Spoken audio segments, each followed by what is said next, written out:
Mesdames et messieurs, bonsoir. Bienvenue sur Joma TV dans un nouveau numéro de votre émission à l'Aparté. Alors ce soir, nous avons comme invité un rappeur, une personne qui a beaucoup duré dans la musique urbaine. Aujourd'hui, il s'est également reconverti en entrepreneur. Je vous laisse découvrir son portrait avec Marie-Joséphine Guilavoki. Eu des moments où j'ai douté, je suis fatigué, j'ai bien envie de m'arrêter. Il y a eu ces temps où il n'y a que la foi qui me raccrochait à cette vie-là. Ablaye Mbaye, communément appelé scandale de street life à l'entrepreneuriat, un joli défi que s'était lancé Ablaye et son artistique actuel. Des dizaines de prix sont venus récompenser leur effort sur la scène africaine. Le groupe, fort de sa solide réputation et de la qualité de ses productions, a participé à plusieurs projets caritatifs pour contribuer à changer leur monde.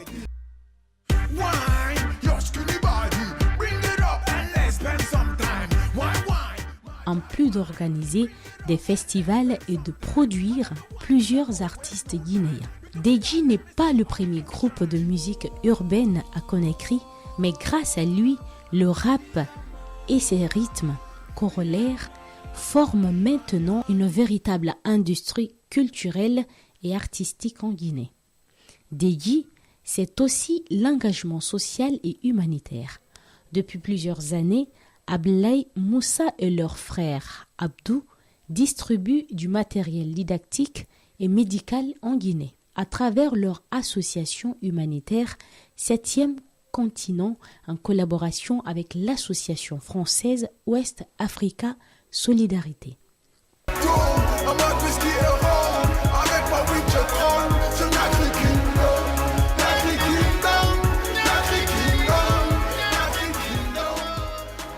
Dotés d'un tempérament combatif, persévérant et faisant preuve d'abnégation, les créateurs du label des musiques urbaines participent également à la lutte contre le VIH-Sida et le paludisme en Guinée.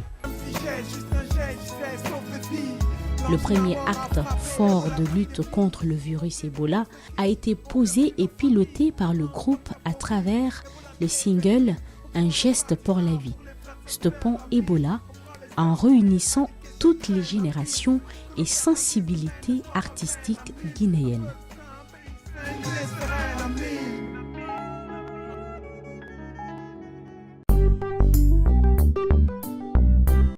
Vous êtes sur Joma TV dans votre émission à l'Aparté, l'émission de confidence, de fou de rire, mais également de souvenirs. Alors, Monsieur Ablaye Mbaye, bonsoir. Bonsoir. Merci d'avoir accepté notre invitation. Avec plaisir. Alors, Ablaye Mbaye, vous êtes un enfant de Kaloum, précisément de Boulbiné. Donc, à l'enfance, votre rêve était de conduire les avions. Aujourd'hui, vous vous êtes retrouvé comme chanteur. Comment cela a changé? Eh bien, disons qu'il y a ce dont on rêve quand on est enfant et il y a ce qui nous passionne quand on commence à être un peu plus conscient de ce qu'on veut réellement. Donc, c'est ainsi que le rêve d'être dans les airs tout le temps, c'est transformé en rêve d'être sur scène. Mais c'est un peu encore être dans les airs, tu sais, quand tu es une star et que Dieu fait que ton étoile brille, c'était un peu dans les airs encore. Surtout que si vous arrivez à faire voyager ces milliers de personnes qui vous écoutent également, donc c'est une façon d'aller sur les airs et d'envoyer également ceux qui vous écoutent dans les airs. J'aurais pas pu mieux dire. Alors, Ablaye Mbaye, contrairement à beaucoup d'artistes, vous, par contre, vos parents étaient d'accord pour que vous fassiez de la musique. Comment ils vous soutenaient dans ce sens? Bon, c'était une partie.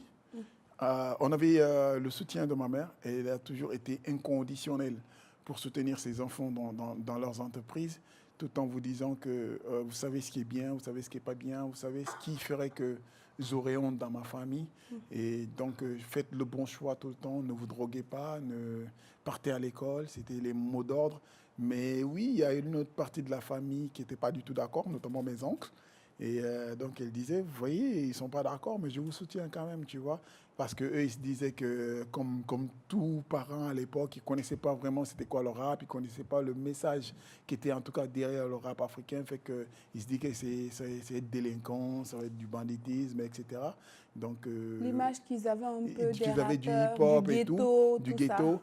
Mais plus tard, quand ils ont entendu nos sons, ils n'avaient jamais entendu. Quand on a sorti notre premier album, on a vu cette fierté quand même qu'ils avaient dans les yeux parce que voilà, on a délivré de vrais messages pour le pays, c'était des vrais combats, c'était pas ce qu'ils s'imaginaient qu'on va parler de sexe ou de drogue, machin. C'était des messages que vous véhiculez. C'était des vrais messages et surtout on a été entre guillemets sérieux dans le travail, tu vois, donc fait qu'après toute la famille était fière et depuis là, ils nous soutiennent, oui. Ah là là, Dieu merci. Donc, à Blembaye, vous êtes 5e enfant d'une fratrie de 7 enfants. Chez ma mère. Chez votre mère, d'accord. Oui. Quels sont vos liens avec le reste de la famille, à part Moussa Mbaye, bien sûr, qui est votre meilleur ami, votre grand frère préféré, disons. Eh bien, on a perdu notre papa très tôt. Donc, moi, je devais avoir autour de 5 ans. Abdoul, il devait avoir autour d'une année et tout. Donc, fait qu'on est très proches, on n'avait que nous. Donc, on a grandi ensemble. Et on avait notre maman qui était là au centre. Et fait qu'on est proches et entre les garçons, mais on est très proches de nos sœurs aussi, qui sont un peu entre guillemets, nos mamans les plus grandes. Donc, la plus petite, elle est la Bolokada, tout le monde la protège. Donc, fait que c'est une famille comme ça. C'est une famille... Et parlant de votre enfance, qu'est-ce qui vous a de plus marqué dans votre enfance? Ouh, vous savez, bon, nous, on a grandi à Boulbiné. Boulbiné, c'est un quartier populaire, quartier de pêcheurs. Et il y a la pauvreté qui est juste là à côté. Oui. Et puis aussi, il y a l'opulence qui est juste là à côté. Donc, on habitait sur la même ruelle que la présidence de la République. D'ailleurs, l'actuelle primature qui a servi à un moment donné au président Conté de base, qui était notre terrain de foot. Donc, fait qu'on était entre ces deux trucs. Donc, tu comprends rapidement la vie. Tu vois le contraste qu'il y a dans cette vie entre pauvreté et richesse, mais aussi entre qu'est-ce que tu as envie de faire réellement. Étant enfant, tu es plein de rêves, tu as beaucoup de choses dans la tête. Qu'est-ce qui m'a marqué? Il y en a tellement que ça va être... vous avez aimé la musique depuis très jeune. Et comment vous avez réussi à concilier musique et études? C'est une bonne question parce que, en fait, nous, comme on le dit toujours, par exemple, comme on est venu à la musique, on n'est pas venu à la musique, elle est venue à nous. Nous, à la maison, dans la famille, c'est tout le temps karaoké, en fait. Tout le monde se met à chanter. Ma grande sœur, elle adorait ça. Mon grand frère, Mamcher, qui a fait que nous, on a commencé à rapper. Il écoutait du Scorpions, du Onyx Clan, du Whitney Houston, du Kouyaté, Sori Kanja, Bambino, etc. Fait que il y avait beaucoup de musique à la maison. Donc, tout de suite, tu as un oreille qui s'est développé, tu as un amour pour la musique. Maintenant, musique et école, ça aussi, c'est une autre réalité. Nous, quand on a commencé à faire la musique, on ne prenait pas ça au sérieux, honnêtement. On ne savait pas qu'on allait faire carrière. On n'avait pas ce genre de plan. Mais le talent a fait que, et le talent et la passion a fait que, et puis très vite, les choses se sont passées. Nous-mêmes, on ne s'y attendait pas. Après, tu n'avais pas le choix que de partir à l'école. Parce que c'était la condition. C'était le deal entre les parents et vous. Entre la maman et nous, c'était le deal. Donc, il fallait partir à l'école, mais ce n'était pas facile. Moi, je me rappelle quand on a sorti notre premier album, comme je t'ai dit, ça nous a tombé dessus. Hein. Et quand je partais encore au lycée, comment dire, tu viens à l'école, après, c'est chaud, quoi. Tu es superstar, tout le monde te regarde, tu rentres pour faire les cours, c'est compliqué. Des fois, c'est difficile. Fait qu'après, le lendemain, tu n'as même pas envie de venir à l'école parce que tu te dis, si tu ne fais pas attention, tu commences à confondre l'univers de l'école où tu dois aller apprendre, où tu dois respecter certaines règles. Là où tu te soumets. Exactement. Et ton univers de Starmania où tu as tout ce que tu veux, tu fais ce que tu veux. Mais étant conscient des enjeux qui étaient là, donc que tu n'as pas le choix que de faire du résultat à l'école. Après, ça pesait beaucoup sur moi. À un moment donné, je ne partais pas à l'école. J'étais tout le temps en tournée. En fait, la musique, c'est tout un monde. Mais Nous, quand même, avec tu as le réussi succès, à avoir ton baccalaureat, tu es allé jusqu'à l'université. oui, j'ai eu mon Comment baccalauréat. tu as réussi? C'est un jour mon professeur de français, M. Camara, c'est un monsieur que j'adorais parce que moi j'aime beaucoup la lettre. Il me dit, mais on a fait les examens. Il dit, mais je ne comprends pas. Il dit, est-ce que tu as un professeur à l'école, à la maison, hein, tu n'es pas régulier, mais quand tu arrives, tu es bien. Mais ça, c'était juste l'intelligence, tu vois. Je faisais style. Mais parce que je comprenais très vite, je suis du genre, tout ce que tu m'expliques, quand je suis en cours, tout ce que tu expliques, mes amis d'école savent, déjà, j'absorbe. Quand je prends, c'est fini. Que je regarde le cahier ou pas, je suis capable de tout restituer. Et normalement, fait que je suis parfaitement et les explications et tout. Il était impressionné, j'ai été 4e au bac et tout. Il disait, mais comment ça se fait et tout. Mais ça, c'est l'intelligence. Sauf que, entre-temps, en tant qu'élève normal, je le dis, peut-être il y a des élèves qui m'écoutent, je n'ai pas vraiment fourni beaucoup d'efforts, fait qu'il y a beaucoup de lacunes qui s'entassent quand même. Tu as des formules que tu n'as pas, tu as des choses que tu n'as pas. Il me suffit de la formule parce que j'ai une bonne base, je vais faire le devoir qu'il faut, tu vois à peu près. Mais c'est très mauvais Mais ça tu parce arrivais que toujours à t'en sortir. j'arrive à m'en sortir parce que je suis malin, j'ai les bases qu'il faut et puis je regarde rapidement, mais c'est très mauvais parce que tu n'es pas concentré, tu n'es pas focus à 100%. Tu aurais pu... Ça devient comme un jeu de tombola en classe pour toi. Exactement, mais pire, il y a ma grande sœur qui m'a un jour dit, elle dit, écoute, moi j'étais tout le temps premier quasiment de ma promotion et tout. Elle me dit, écoute, moi je te connais, tu es à la maison, on ne te voit pas avec le cahier, tu reviens t'es premier ou deuxième. Je suis sûr que la moyenne qu'il y a entre le premier et toi, ça ne doit pas être grand-chose. Des fois je dis non, et, par exemple j'ai 7,10, lui il a 7,25. Elle dit, tu vois, elle dit, et je suis sûr que cette personne-là se tue à la maison à étudier. Imagine, tu prends 1 heure, tu suis un peu les choses, combien de fois tu vas être plus fort, etc. Elle le disait à un gamin qui ne comprenait pas forcément les choses, mais elle a eu raison, parce que plus tard, tu te rends compte quand même que tu as drainer des lacunes à un moment donné de ta vie qui font qu'après... Mais tu t'en es en sorti en fait, quoi. Voilà, tu t'en sors. Mais Ablay, je voulais te poser une question. À l'école, tu étais quel type d'élève? C'était celui qui provoquait tout le monde, ou celui qui était calme, ou celui qui bavardait beaucoup? Moi, c'est maintenant que je bavarde. J'étais très timide à la base. C'est sûr? Oui. Ben, on va vérifier. Encore, je suis encore timide, ça dépend. Mais voilà, j'étais très timide et ça m'arrive encore d'être très timide. Mais voilà, quand je suis dans mon élément, je suis dans mon élément. Alors, Ablay, moi, je vais rappeler un souvenir peut-être qui n'est pas très bien. Le 29 juillet 2014, un drame a eu lieu à Conakry. Il restera inoubliable pour vous, mais également pour les Guinéens, parce que c'est ce jour de fête, vous avez organisé un concert où 33 jeunes ont perdu la vie. Et ce qui vous a coûté 6 mois de prison. Moralement, comment vous vous êtes senti quand ce drame est arrivé?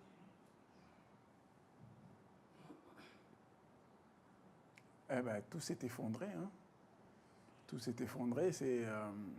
On a, comme toutes les familles, je pense, pleuré. On a tous pleuré parce que depuis ce jour, on a perdu une partie de nous-mêmes. C'est comme si tu avais perdu ta maman ou un membre de ta famille.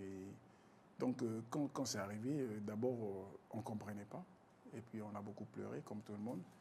Et moi, il m'est arrivé de...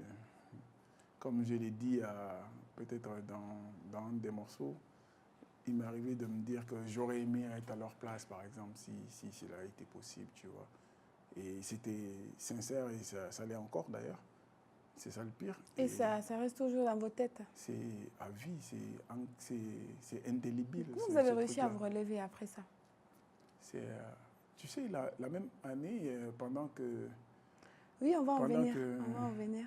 La même année, il y a eu beaucoup de problèmes, en fait. Il y a eu beaucoup de choses de ce genre que particulièrement j'ai vécu. Donc, le 1er janvier 2014, on était dans un concert à la même plage. Donc, voilà, je ne sais pas si c'est le lieu d'en parler, mais j'avais déjà perdu quelqu'un qui m'était cher, tu vois. Là-bas. Okay. Voilà, à la base. Et puis, la même année, pendant que j'étais dans le problème, on a perdu notre maman pendant qu'on était à la sûreté et tout. Et puis, la même année, on avait déjà perdu 33 jeunes. Donc, c'est une année assez sombre. Donc, tu ne peux rien oublier, mais c'est cela la vie. Alhamdoulilah, on a la foi. Tu sais, comme je le dis dans M'évader, il n'y a que la foi qui puisse faire que tu tiennes à un moment donné. Tu vois, c'est vrai que tout le monde était autour, toute la Guinée, toutes les familles, même Épleury était là à un moment donné pour soutenir et tout, mais ça ne C'est quelque suffisait chose qu'on pas. n'oublie pas. Chaque nuit, le matin, tu es là tout fort comme ça, mais chaque nuit, on a pleuré. Chaque nuit, j'ai pleuré. Alors, on peut dire que 2014 n'a pas été votre année parce que, comme vous l'avez dit, le 24 novembre de la même année, vous étiez en prison et vous avez même perdu votre mère. Vous n'avez pas pu assister à l'enterrement. Comment vous avez vécu cela également? Parce que vous étiez très attaché à Yaya Kiné, c'est ça? Eh ben, c'est... Carmen, qu'est-ce que tu fais dans ton émission là, toi? Non, c'est... vous savez, c'est une année sombre, comme je l'ai dit. Tout était difficile. Perdre la maman et que tu ne puisses pas assister à son enterrement, en fait, je me disais, mais qu'est-ce que je fais dans ce monde? Je n'ai plus ma place ici, hein, et tout. Et puis... Donc, vous êtes arrivé de vouloir tout abandonner, mais tout c'était le cas. lâcher. J'ai tout abandonné, j'ai tout lâché, j'ai tout arrêté. Et puis, je ne voulais plus rien, tout simplement. C'était difficile. C'était difficile, mais je ne sais pas par quelle magie ou par quelle force tu te relèves. Je ne sais même pas si, honnêtement, pour être sincère avec toi, je ne sais même pas si tu es relevé, quoi, en vrai. Tu essaies de faire avec. Tu fais avec. Il y a des jours avec et il y a des jours sans. Sans, j'avoue. Et votre mère, Yaya Kiné, qu'est-ce que vous retenez d'elle?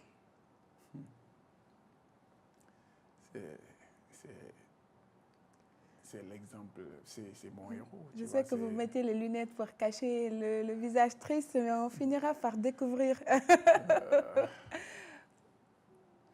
Donc, du coup, je disais qu'elle, c'est...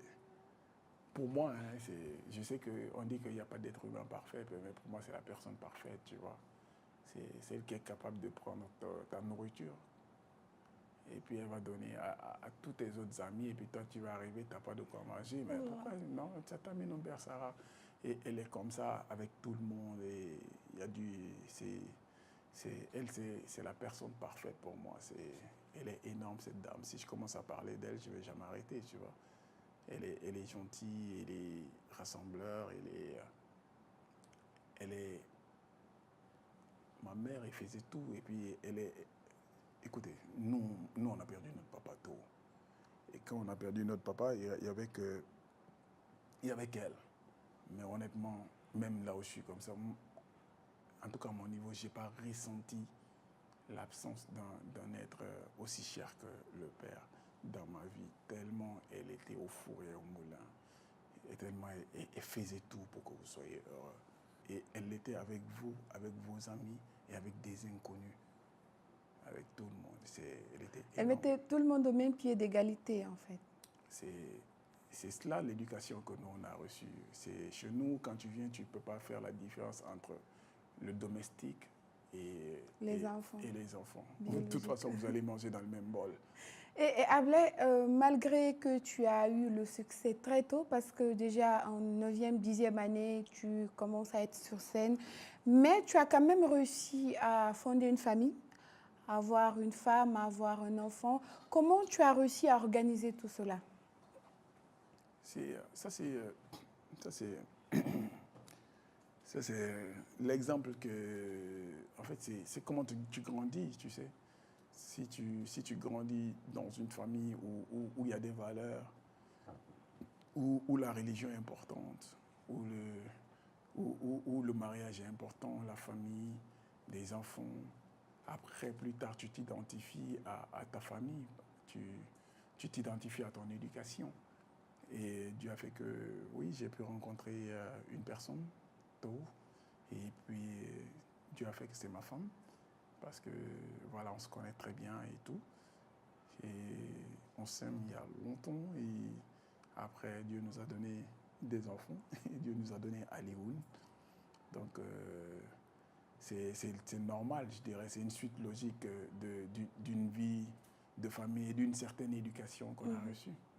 Alors, Ablay, nous avons réussi à rencontrer les personnes qui étaient proches de vous, qui étaient autour de vous, mais ces personnes vous qualifient de perfectionniste, de gentil, de social, même si vous aviez quelques défauts que vous êtes en train de corriger.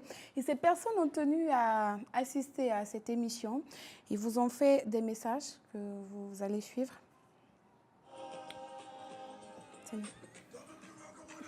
Suivez jusqu'à la fin.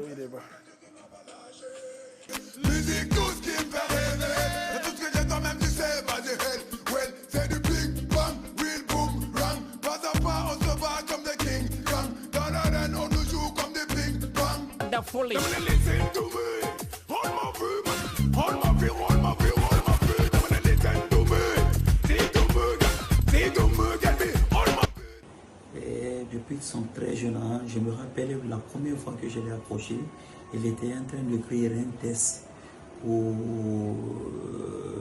sur le thème grossesse non désirée. Et quand j'ai lu son test, alors qu'en ce moment il avait juste un niveau 9e, la qualité du texte et la qualité de lyrics m'a fait croire complètement sur place là-bas que c'était le plus grand groupe de rap en Guinée. Je vous dis bien, il avait 9e, mais son test, quand vous écoutez le morceau, sur l'album Manchala, le morceau s'appelle 8 intermédiaires, 8 était sourd. Youssouf Dekazi Kamara, quelques mots sur Ablaye Mbaye. Ablaye Mbaye, c'est une rencontre quasi hasardeuse dans les rues de Conakry, présence des autres membres du groupe, notamment Moussa Mbaye et Tupac.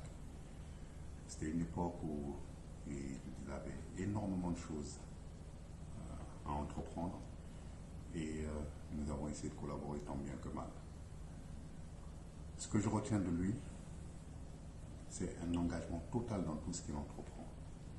C'est une honnêteté intellectuelle, quelqu'un qui se reconnaît de ses torts, quelqu'un qui sait présenter ses excuses lorsque c'est nécessaire, quelqu'un qui est profondément humain avec toutes les personnes qui l'entourent et qui essaye de partager son expérience du mieux qu'il peut.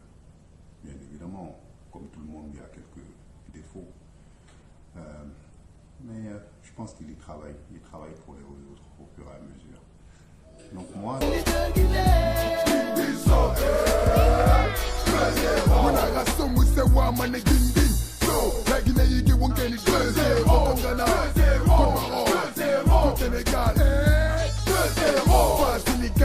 On veut la coupe, on la recoupe.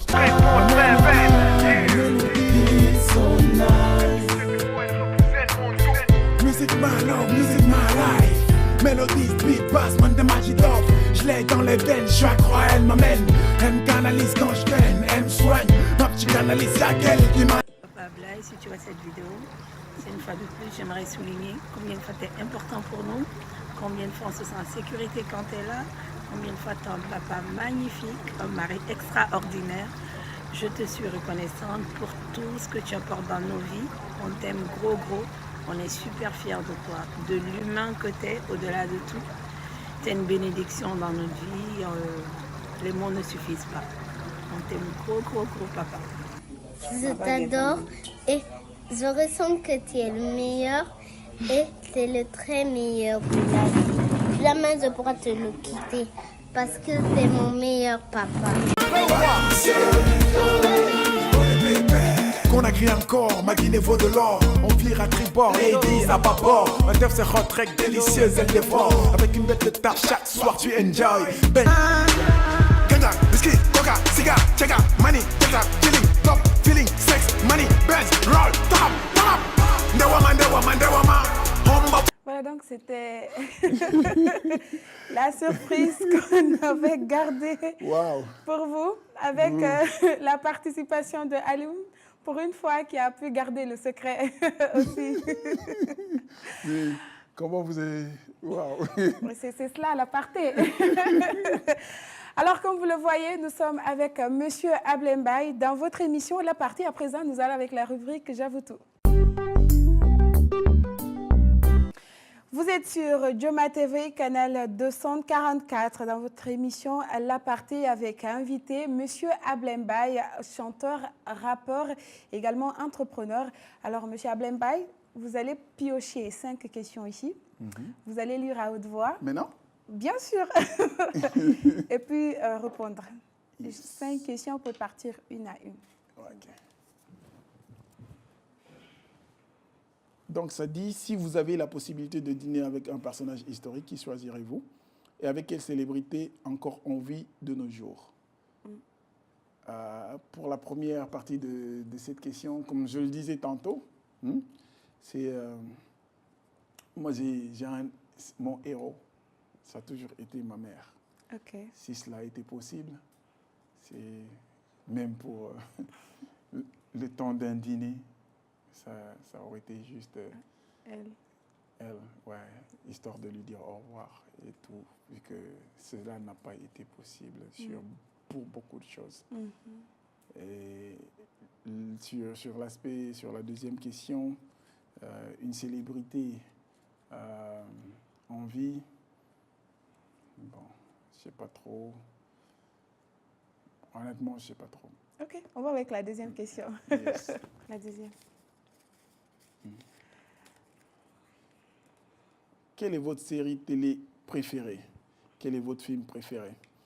Mon film préféré, ça a toujours été Homme d'honneur, de Tom Cruise. Ok. C'est un film de, je pense, 1992 ou quoi, mais ça reste mon film préféré parce que ça met beaucoup l'honneur en avant, l'engagement, ce que tu dis, tu le respectes,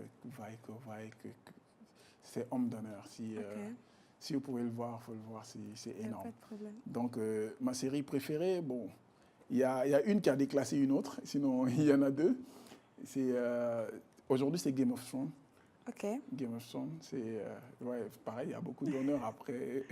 Et mon personnage préféré reste Jon Snow. Ok. Et voilà, et puis, mais avant ça, c'était Breaking Bad. Avant ça, c'était Breaking Bad. Yes. Donc, la troisième question à présent. La troisième. Pour la troisième question, si vous deviez gagner 1 million d'euros, quel serait votre premier geste? C'est une belle question, ça.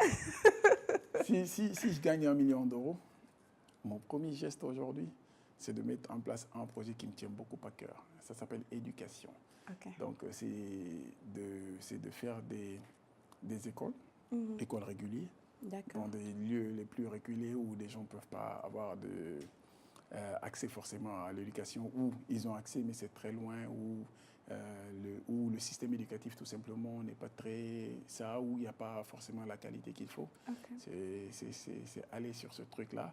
Mais Inch'Allah, ça va arriver. Parce que peut-être qu'on va produire des concerts pour faire des écoles. On espère. Il reste une question, c'est ça? Yes. C'est la dernière? La 4? 1, 2, 3, et la 4e. Elle est toute petite, cette question. C'est bien les petites questions. Quel était votre premier emploi? Chanteur. C'est bien répondu. C'est bien répondu. J'espère que c'est pas la même. La première société qui m'a embauché, c'est Deck du Faustuit. La dernière? Oui. Parlez-nous de la situation la plus embarrassante dans laquelle vous vous êtes retrouvés. Et c'était vraiment embarrassant. Un jour, on s'est réveillé le matin à Boulbiné parce qu'on faisait toujours le petit déjeuner. Tout le monde ensemble, avec ma mère. Nous, on aimait les gros pains. C'est le concours qui va manger le plus gros pain. Et on était tous là. Il y a ma grande sœur qui sort, Adji, pour faire. Et on avait des étrangers. Donc, il y avait ma tante Khalifa qui venait de la France. Elle sort pour faire. Et Yaï, t'as vu ce câble-là, ya? C'était une capote qu'elle avait pris dans ma poche. Ah, Seigneur! Et puis j'étais là. Qu'est-ce qu'elle fait? Ma mère me regarde. Heureusement, ma tante fait... c'est plutôt une bonne chose. Vous devez être rassuré de savoir qu'il y pense que... Mais c'était très embarrassant. Et j'étais noir, mais j'ai rougi. J'ai fui la maison toute la journée. C'est le souvenir que vous gardez depuis combien d'années en plus? Ah non, c'était embarrassant. Alors, merci beaucoup. C'était les 5 questions qui donnent souvent beaucoup de sourires aux invités. Alors, Ablay, on va entamer une autre partie de l'émission. Vous avez, depuis votre enfance jusqu'à maintenant, vous avez toujours collaboré avec votre grand frère Moussa Mbaye, DJ Fosri, c'était Moussa Mbaye, Merly Prod, Moussa Mbaye. Alors, comment s'est passée votre collaboration? La fraternité n'a jamais joué sur le travail? Vous savez, quand on est émotionnellement proche, comme nous particulièrement, nous dans notre famille, on est émotionnellement proche et puis on mise les uns sur les autres parce que voilà, l'autre va faire le papa pour toi, l'autre va faire le grand frère, Chacun etc. protège l'autre. Voilà, c'est ça. Quand on est aussi émotionnellement proche, c'est faire le business peut-être compliqué à un moment donné parce que le trait qui sépare je dirais, la hiérarchie, le business, comment ça fonctionnerait, et les traits de la fraternité, donc la hiérarchie aussi, le grand frère et tout, c'est très mince. Donc, des fois, il est très facile de basculer de l'un à l'autre ou de piétiner l'un par rapport à l'autre. Oui. C'est jamais facile, mais alhamdoulilah, jusque-là, on a Mais est-ce qu'il arrivait où parfois vous tapiez dessus pour certaines choses? Taper, non, c'est trop dit, mais qu'on s'engueule, oui, définitivement, très souvent d'ailleurs. Parce que, vous savez, on a tous envie de bien faire. Et à des moments, tu penses juste que non, c'est pas ça la bonne méthode. La bonne méthode serait de faire autre chose et par rapport à un tel ou un tel. Et pour ça, des fois, il y a des tiraillements. Et c'est des fois désagréable. Mais je pense que quand on regarde, honnêtement, quand on regarde notre background et qu'on regarde tout ce qu'on a fait jusque-là, on a fait quand même du résultat. Et je pense que c'est cette contradiction-là qui nous a permis d'en arriver. Tout ce que vous avez vécu ensemble, ça fait plusieurs mois, disons presque un an ou plus, qu'on ne vous voit pas ensemble. On a vu sur beaucoup de sites que vous ne vous entendez plus, il y a des problèmes, vous êtes séparés, on n'a rien compris, même si aucun de vous n'a accepté de répondre à cela. Mais est-ce que c'était réel? Écoutez, comme je l'ai dit à certains d'entre vous, enfin à certains journalistes, parce qu'il y a eu énormément qui m'ont appelé pour ce truc. Et c'était l'occasion, en fait, je leur ai toujours dit que la même chose et c'est fait que je n'ai pas fait de plateau. Donc j'ai dit ceci, j'ai dit que, écoutez, comme tu viens de le dire, comme je viens de l'expliquer, dans une famille, il peut toujours y avoir de problèmes. Et ça, c'est n'importe quelle famille. Et comme je l'ai dit à un dernier journaliste qui m'a approché, j'ai dit, écoute, est-ce qu'il y a des problèmes? Oui, il peut y avoir des problèmes. Dans notre cas, il n'y a plus de problème, je vous rassure tout de suite. On peut se disputer pour des choses.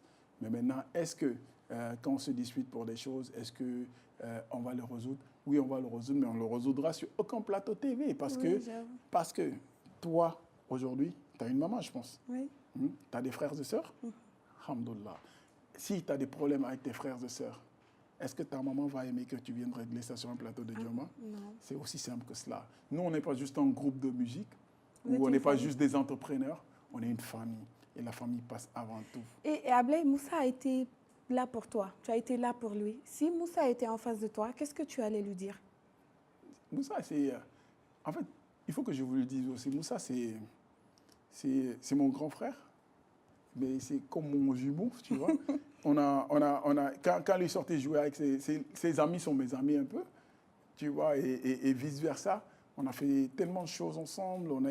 On est monté ensemble, on est descendu ensemble, on a fait tous les voyages ensemble, et parce qu'à cause de DJ Fosri, et c'est mon ami, c'est mon grand frère, c'est la personne avec qui j'ai pu passer plus de temps dans ma vie. Donc, forcément, c'est l'une des personnes que j'aime le plus dans ma vie. Et ce qui fait que des fois, ça peut être tendu parce que l'amour, c'est chaud. Donc, il le sait déjà. On n'est pas très fort, en tout cas moi, je ne suis pas très fort à exprimer certains trucs. J'ai ce problème même à la maison. Mais tu sais, des fois, ce que l'on fait parle plus fort que ce que l'on dit. Évidemment. Alors nous, dans cette émission, non, t'inquiète, cette fois-ci, ce n'est pas une vidéo, rassure-toi. Oui. Nous avons gardé une surprise pour toi, une grande surprise, parce que Moussa Ablaye, on ne les voit pas sur les plateaux depuis plusieurs temps. Donc, nous avons gardé une grosse surprise pour toi. Le projet se met en place. C'est pour ça qu'on m'a changé de chez tantôt. Non, du tout. Nous avons donc invité Moussa Mbaye sur ce plateau. Comme ça, Alors, bonjour Moussa, j'espère que ça va. Alors Moussa, merci déjà d'avoir accepté notre invitation. DJ Fostri, Marley Prod, vous avez passé beaucoup de choses avec votre frère, on vous a tous connus ensemble. Alors, qu'est-ce que vous répondez, vous, personnellement, à ces personnes qui pensaient que DJ Fostri, c'était devenu comme la vie des P-Square, on a vu des frères se séparer, on ne sait pas pourquoi, il n'y a pas eu de réponse, personne n'a voulu en parler, vous avez voulu laver le linge sale en famille. Qu'est-ce que tu réponds à ces personnes? Rien. Rien, mais oui, non, rien ne s'est Je passé. ne développe rien parce que, tu sais, comme tu dis, c'est des rumeurs. C'est des gens qui s'inventent des histoires. S'il y a des problèmes à la maison, c'est des problèmes de la maison. Officiellement, Doug du Fostri, c'est Doug du Fostri Marley Prod. On a passé notre vie à nous battre pour construire quelque chose. Et à aucun moment on a montré à un Guinéen que c'était plus ça. Donc, hein?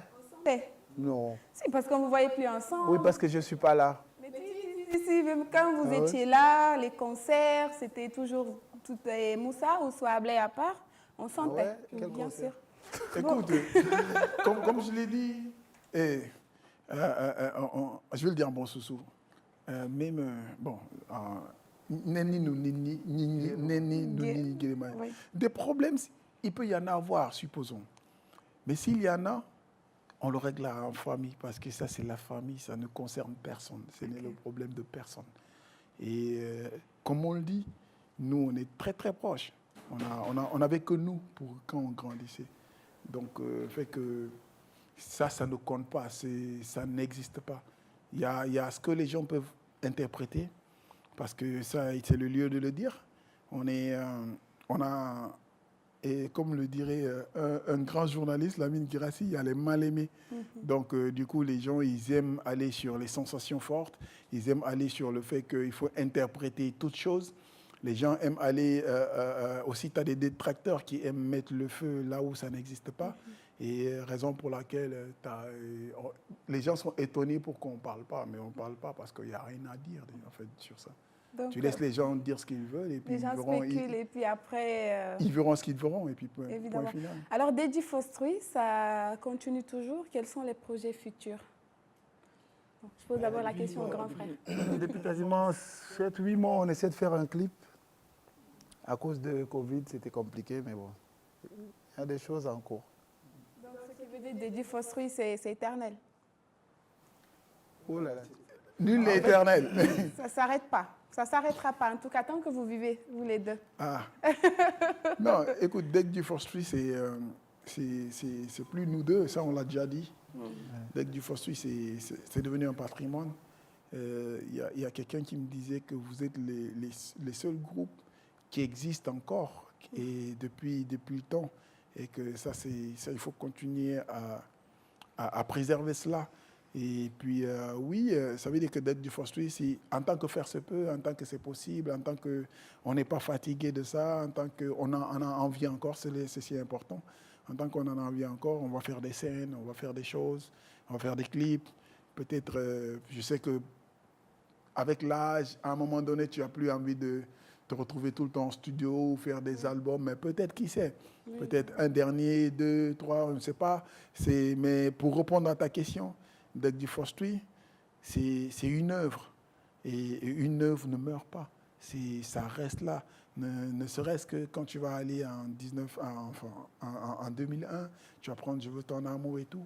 Dans 20 ans encore, si ça reste dans les classiques des nouvelles générations et tout, si ça peut traverser le temps, ça veut dire que DJ Fostri va exister. Alors, est-ce que vous avez des... Je voulais justement, pour répondre à la première question, enfin pour préciser sur la première question, j'allais dire, pour répondre à cette question-là, je dirais, DJ Fostri ne nous appartient pas. Mais Ablaye Mbaye, Moussa Mbaye, la famille Mbaye, ça nous appartient. C'est pourquoi je voulais préciser que les problèmes qui peuvent exister, qui existeront, et puis écoute, dans chaque famille qui regarde la télé, on sait que tous les jours, on se retrouve une fois par mois, par 2 mois pour régler un petit souci dans la famille. Ça peut arriver, ça arrive dans toutes les familles. Mais ça appartient à la famille Mbaye. La famille Mbaye, ce n'est pas Deg Dufossuy. Deg Dufossuy, c'est ce qui nous appartient à toi, à moi, à nous tous aujourd'hui. Donc ça, on continuera à alimenter ça, à faire en sorte que ça puisse continuer d'exister. Voilà. Je vais murmurer ce qu'il a dit. Il a dit qu'il t'aimait. Il t'aime beaucoup. Ça, au moins, il l'a dit. Ça vient je de ne me moi. rappelle pas avoir dit ça. Ah oui? J'ai dit ça à qui? Moi, je l'adore.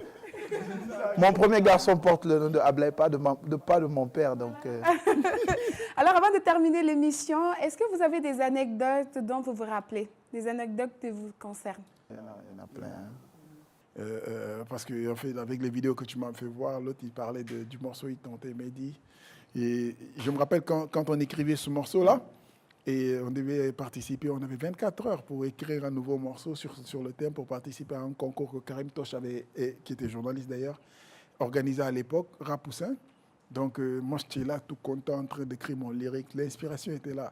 Il y a Kosobinara, il y a mes bonnets aidés, et puis j'entends paf, une grosse baffe comme ça arriver. C'était mon oncle. Vous n'allez pas devenir rappeur ici. Il y en a plein, ces genres de trucs-là. Où ça?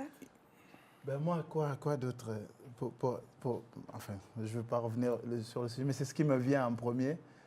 Il n'y a pas longtemps, on regardait, moi et ma fille, je regardais un truc sur mon téléphone où on parlait justement des P-Square, puisque tu en as parlé, et puis de leur séparation et tout ça, et puis on discutait.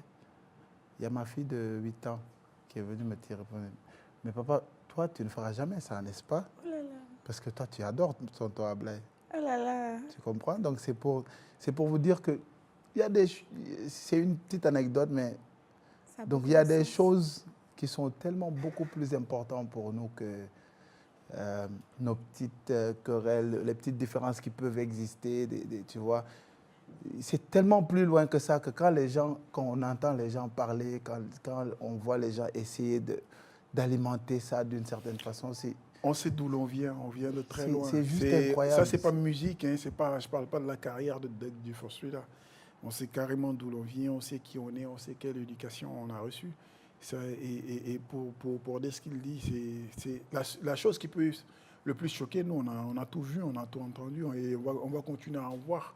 C'est quand tu te poses la question de savoir, écoute, est-ce que ces gens-là savent que dans 10 ans, 20 ans, il y a des enfants qui vont grandir, qui vont venir cliquer pour regarder des choses sur leurs parents, et puis ils vont trouver que tel et tel et tel on dit ici, comment est-ce qu'ils vont le prendre?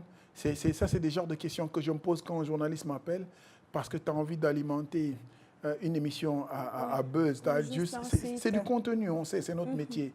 Tu as besoin de contenu pour un moment, tu vas marcher quand même sur la vie de tellement de personnes. Tu vois, parce que nous, on est aujourd'hui une grande famille. Ils ne savent même pas ce qui nous lie. Et puis, après, c'est ça qui est dommage. C'est ça qui est dommage. C'est même pas nous, c'est pas aujourd'hui, mais plus tard. Tu sais. Alors, merci beaucoup les frères Mbaye d'avoir accepté l'invitation de toute l'équipe de l'Aparté. On espère vous retrouver très prochainement dans de très bonnes conditions. Moi, j'ai envie de poser une question. Oui. Est-ce que tu as été surpris?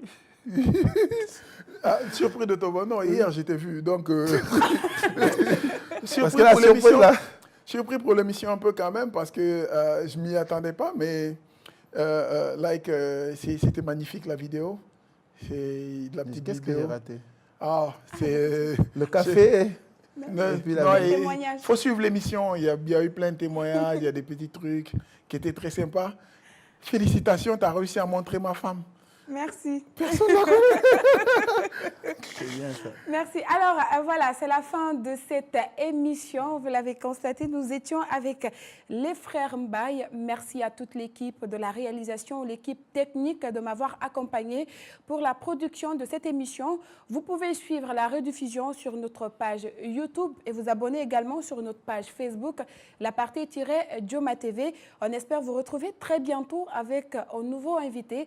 Merci, au revoir et portez-vous très bien.